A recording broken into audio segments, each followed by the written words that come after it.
I didn't see it coming, but he broke our engagement. He just came to me on a very cold February day and said, I don't love you. I don't think I ever Oh. loved you. I can't marry you. And my wedding dress was in the closet and the invitations were on order.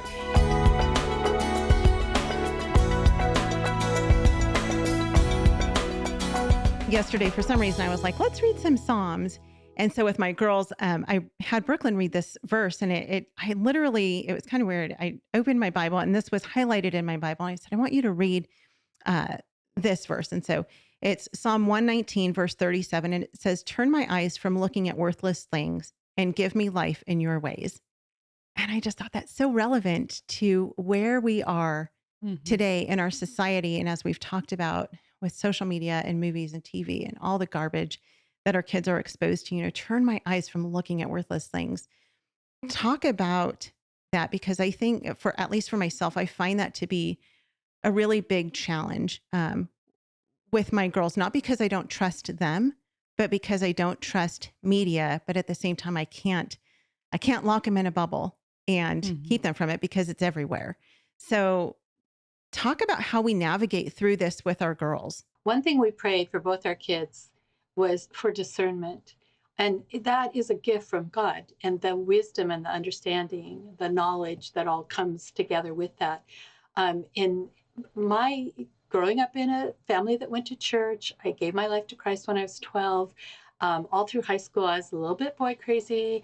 And every, you know, little bit of attention I would get, I Mhm. would just eat it up. And so when I was in my second year of college, I got engaged and I loved him. And I knew we were going to be just great together. But my head was a little confused. And this is sort of the reverse ish of what you're talking about, because I had been in such conservative circles, and so the submission and the sense that I was a helpmeet and that was my whole purpose in life. And that's what I got from my parents. Like there was even a sense like, why would you even go to college, because you are just going to serve your husband, kind of thing. Mhm. So and not that my childhood was bad in that way, but it was just more on the side of being so conservative. So then when I was engaged, I gave up every dream, every promise I'd made to the Lord, everything that I felt was what I was gifted and created to do, because it didn't matter anymore. It was all about Him. And so that we had this engagement where I kept shifting my life. My mind was like, okay, that's what He wants to do. Okay, that's important to Him. Okay, that's what I'm going to be doing, and I didn't see it coming, but he broke our engagement. He just came to me on a very cold February day and said, I don't love you. I don't think I ever Oh, loved you. I can't marry you. And my wedding dress was in the closet and the invitations were on order. So wow. that complete crash, how Jesus gives us beauty for our ashes. Well, that was this pile of ashes, but it was a complete change in my mind and my heart, of course, being fully releasing everything to the Lord. Jesus, I Mm. want you. I want to fall in love with you.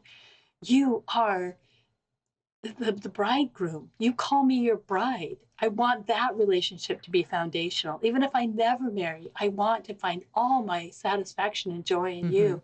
And God opened some amazing doors for those 2 years between that breakup and when I met the man who has been my husband for 46 years.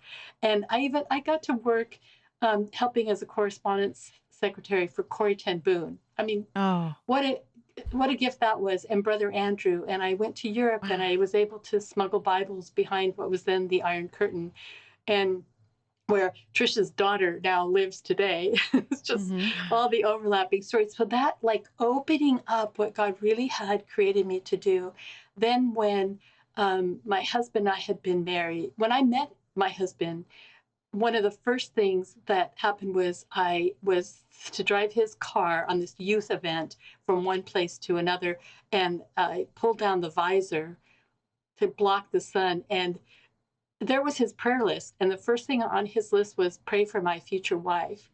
Oh, wow. And I've been praying for my future husband for many years, writing letters to him. And then it was just, there are men out there like this.